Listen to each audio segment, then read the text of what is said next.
All right, so 2018, my dad passes away, and like this is pivotal in the sense that this is a complete 180 from what happened when my mom passed away. So my ex is super supportive this time. I don't have to ask him to be there this time. He takes off work. He's committed to like driving down with me and being there the entire time, and was like super supportive and thoughtful the entire time. And I think this was very pivotal for me because it kind of assuaged a lot of the concerns that I had after my mom passed away about him being a good long-term partner, especially since he had kind of flaked on therapy too. I was like, I'm not sure, right, if he's really going to be willing to step up to the plate and be there for me. And this was kind of like, no, like he stepped up to the plate, and like I'm really grateful that like he was there for me at that time because I really needed a lot of support.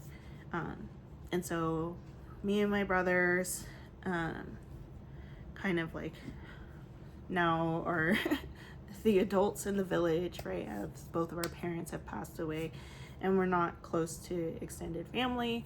My older brother like takes on kind of a lot of the responsibility, and I think at some point I was, a little bit too like pushy with him to kind of like have some clear guidelines and rules written out as to like what we were going to do with everything, especially since I wasn't going to be there.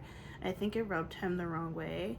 And so after that, my older brother didn't talk to me for about a year and a half.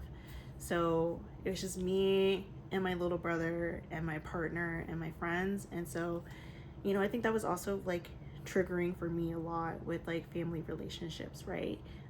In the sense that there was no stability there. And I think I kind of really latched on to my ex at that point because I was seeing that he was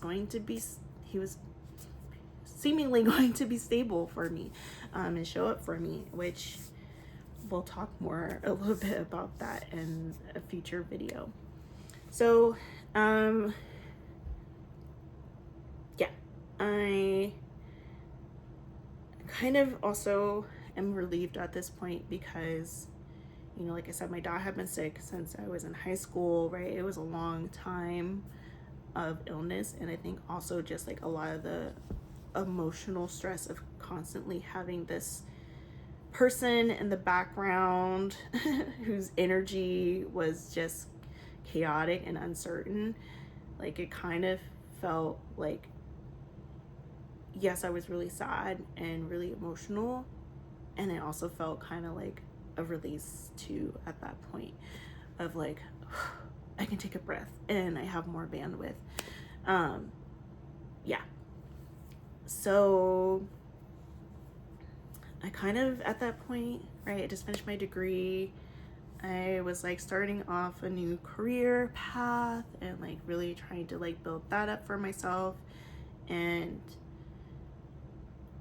yeah, just trying to like